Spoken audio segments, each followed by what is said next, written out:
Les premières critiques sur Ant-Man et la Guêpe Quantumania, oui bien sûr, Quantumania, sont tombées.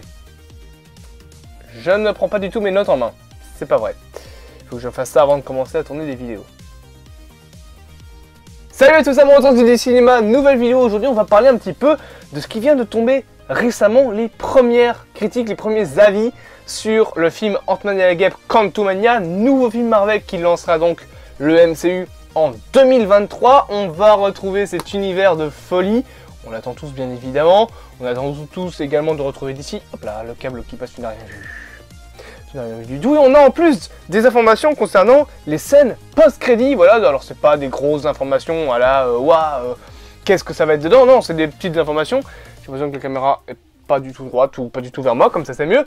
On va bien évidemment en parler, donc on ne perd pas plus de temps. Petite intro et let's go pour parler des premiers critiques et de nos du coup semi-attentes. On fera la vidéo attente plus tard, mais surtout de notre première réception du coup de ces critiques et aussi un petit peu des scènes post-crédit.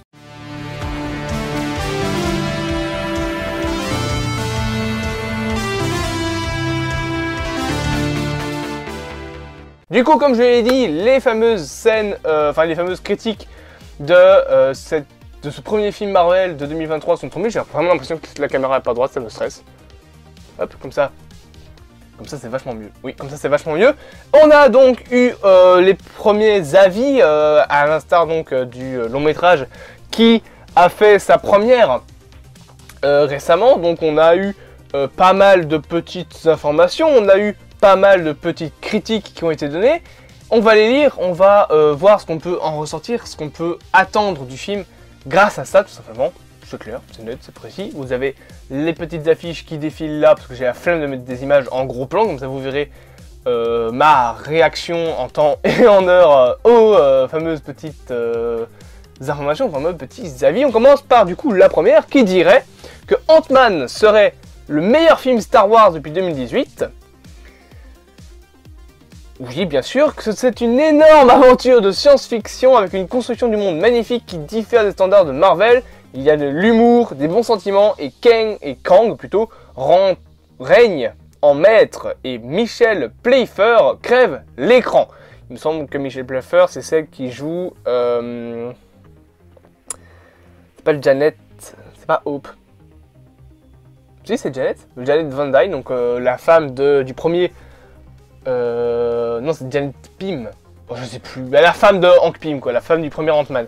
Chose qui est intéressante à retenir là-dedans, c'est qu'apparemment, c'est un film qui va être un petit peu dans un côté spatial. Alors, tu peux te dire que oui, c'est un petit peu logique avec le côté monde quantique qui va arriver dans le film, ce qui est plutôt intéressant. Et apparemment, c'est le meilleur film Star Wars depuis 2018. Donc ça veut dire qu'il sera meilleur que Star Wars 9, ce qui est un petit peu pas compliqué, lol. Et apparemment il serait plus ou moins aussi bon que Star Wars 8, si je comprends bien ce que la première critique veut dire. Et bien évidemment Kang, ça c'est dans les Tortues Ninja, Kang règne en maître. On entend Jonathan Majors, rien que dans les bandes annonces, rien que dans les TV spots, il crève l'écran, donc je suppose que dans le film ce sera pareil. On a plusieurs autres petits avis. Déjà, premièrement, un qui dit que Ant-Man et la Guêpe est le meilleur opus de la trilogie. Les enjeux, les dangers, les répercussions sont bien plus importantes. Il présente également un des vilains les plus intéressants du MCU avec Kang, joué par Jonathan Majors. Dès qu'il rentre en scène, le spectacle commence. Kang est un grand adversaire du multivers, effrayant et méchant. Et il y a aussi 2 scènes post-crédit. Ça, c'est super intéressant.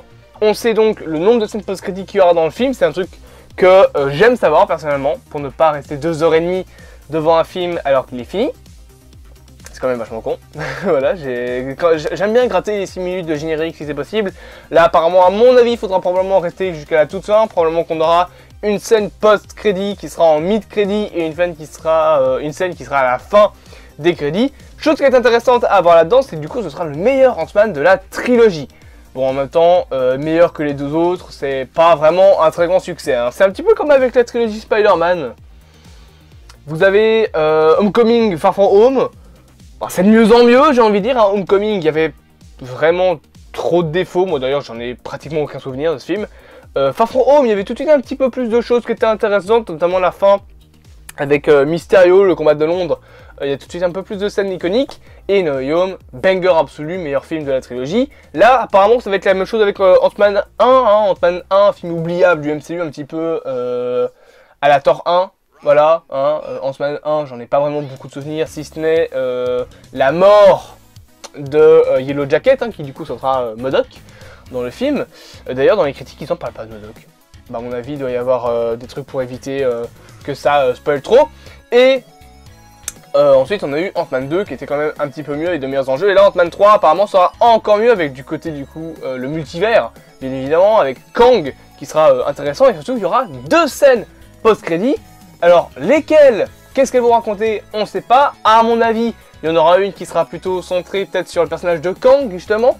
Peut-être soit si Kang meurt dans ce film-là, un autre Kang qui arrive et qui dit « Bon, je vais venger mon Kang, enfin mon frère Kang ». Bon, c'est pas du tout comme ça que ça arrivera parce que les Kang se détestent dans le multivers. Mais peut-être que une première scène post-crédit pourrait avoir un lien avec Kang et du coup avec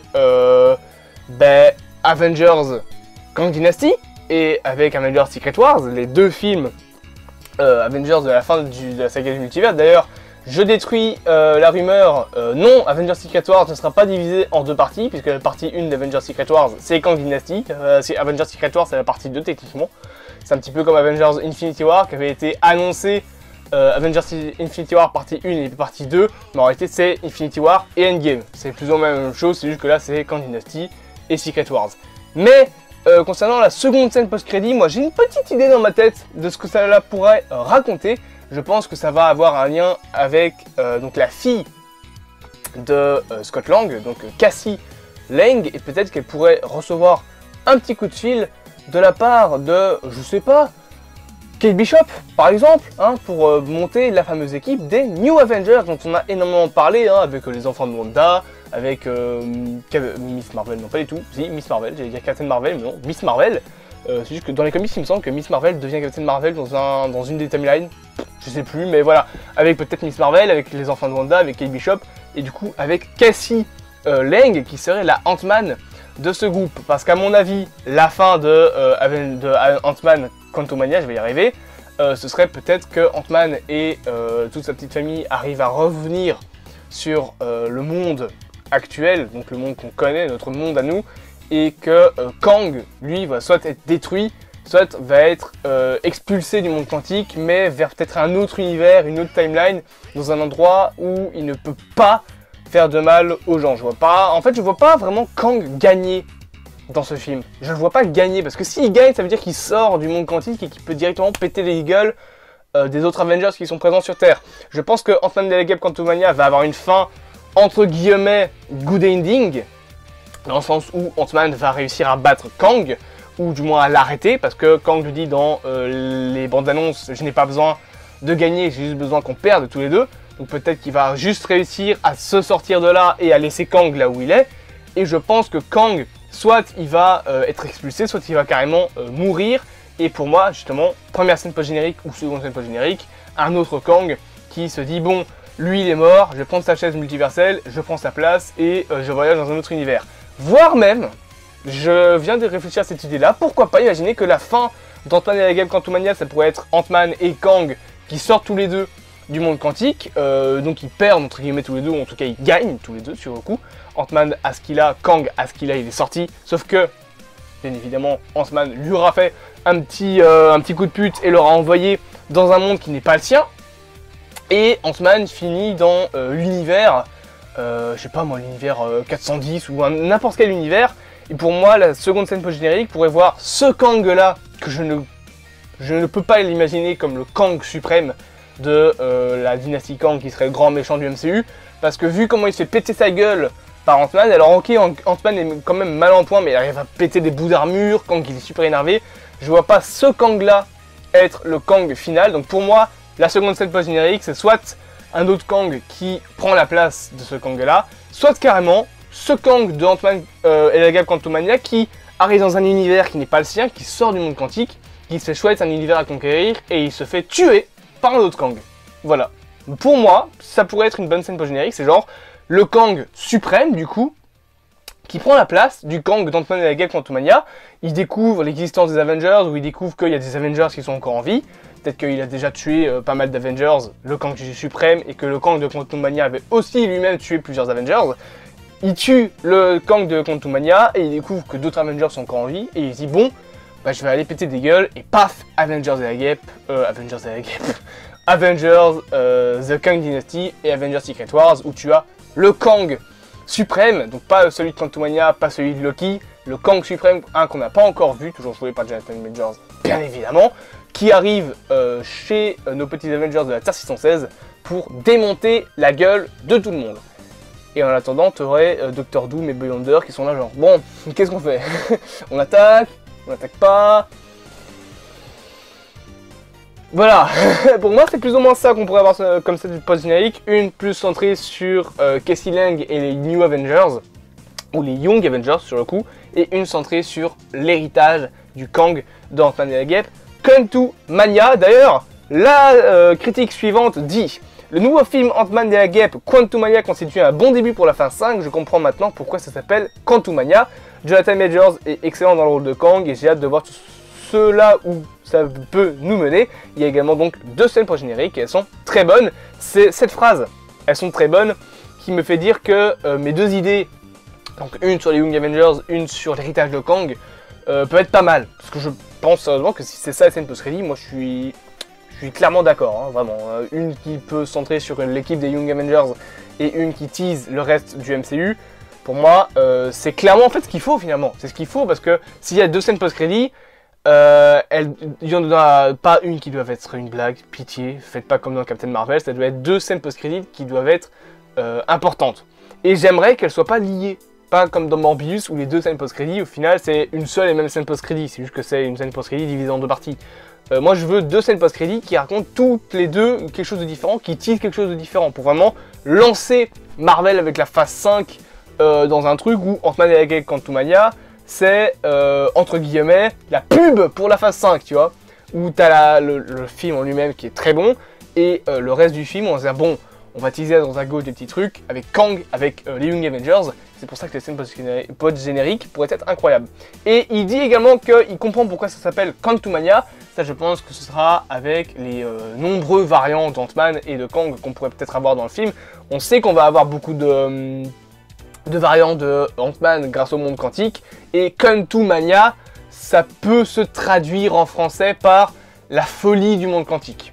Parce que maniaque, donc quelqu'un de fou, et Quantum, le monde quantique, donc la folie du monde quantique, la folie des réalités différentes, des différentes réalités, et tout ça pour moi c'est lié aux nombreux Ant-Man qu'on voit dans le trailer, aux nombreuses versions du même personnage qu'on voit dans les bandes annonces, dans les TV spots, et je pense que c'est pour ça qu'on a ce titre. Donc c'est cool tout ça. Alors après les autres avis, il n'y a pas grand chose de plus intéressant, hein. Ça parle d'un côté plus émotionnel, ça parle de quelque chose de très étrange. Apparemment ce sera encore plus étrange que ce petit bonhomme qu'on n'oublie pas, hein, qui était quand même incroyable, un banger de la phase 4 vraiment. Doctor Strange in the Multiverse of Madness, un des meilleurs films du MCU, je le maintiens. Et apparemment, Ant-Man et la Guêpe Quantumania sera plus étrange que Doctor Strange 2, mais dans une autre manière. Genre, il sera plus, à mon avis, il sera plus étrange dans le côté multiversel, monde quantique.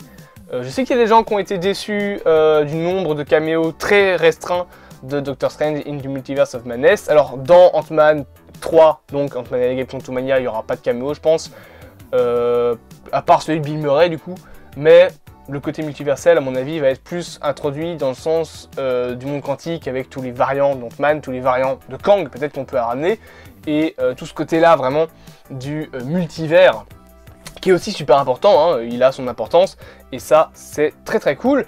Juste, apparemment, le début du film serait peut-être un peu frustrant. Bon, après moi, je pense que le début du film, ça va être la vie de Scott, avec son écriture de son bouquin, sa fille qui va en prison, on l'a déjà dit je pense dans une vidéo, potentiellement parce qu'elle a volé des morceaux de métaux pour créer un truc qui va les mener au monde quantique. Voilà, pour moi c'est ça ma théorie.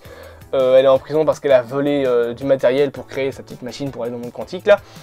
Je pense que c'est ça du coup. qui fait qu'elle terminera en prison, ou alors juste qu'elle pète un plomb complètement. Ça peut complètement être ça, mais je pense pas. Franchement, je pense que ma théorie est plus plausible malgré tout. Mais voilà, au final, selon les infos qu'on a, selon les petites rumeurs, Ant-Man et la Guêpe Quantumania sera un bon film, le meilleur de la phase 5 pour l'instant, logique, le meilleur de Marvel depuis Avengers Endgame. Ça, j'ai déjà vu passer que ce serait le film le plus ambitieux de Marvel après Avengers Endgame. Alors rappelons que quand même dans la phase 4, on a eu No Way Home et Doctor Strange. C'est pas les films les plus ambitieux de Marvel, ok, mais c'est pas des petits films non plus. Hein. Doctor Strange, c'est quand même un film qui a tenté des choses. Et pourtant, il s'est fait défoncer par les critiques sur Rotten Tomatoes. Je pense qu'il a 76%, mais en même temps, Nicky Vomer, si vous aimez pas Sam Raimi, allez vous faire foutre. Mais voilà, Ant-Man et la Guêpe Quantumania s'annonce donc très cool. Ça, c'est intéressant. Les scènes post-génériques apparemment seront très bien. Je vous ai donné du coup mes petites théories sur ces fameuses scènes post-crédit. Ça fait plaisir. Le film sort la semaine prochaine. Ouais, la semaine prochaine. Donc j'ai hâte, finalement. J'ai très hâte de voir tout ça. En attendant, c'est la fin de cette petite vidéo. J'espère qu'elle vous aura plu, qu'elle vous aura diverti. N'hésitez pas à vous abonner, à partager, à liker et à commenter. On est déjà 653 sur la chaîne. On est le 7 février. Donc les 700... ce sera probablement pour ce mois-ci, parce qu'il reste quoi, 47 abonnés. Laissez-moi vérifier. Si on est à 653, et bah il reste... Oh, salut Landry. J'ai regardé une vidéo de Landry juste avant de tourner la mienne. Enfin non, je l'ai pas regardé, j'ai juste lancé la vidéo de Landry avant de regarder la mienne. On est bien à 653. Donc 47 abonnés, puis on a les 700. Voilà, ça pourrait être cool de les avoir en février. Les 800 en mars, les 900 en avril et les 1000 en mai. Ou en juin, faut voir. En juin c'est mon anniversaire, ça peut être pas mal. En mai c'est les gardiens, ça peut être pas mal. Non plus, j'espère que cette vidéo vous aura plu. Je vous dis à plus à moi dans du cinéma. Passez une bonne journée. Et moi rien que pour vous faire baver plutôt, je vous l'annonce, j'ai bouffé une raclette.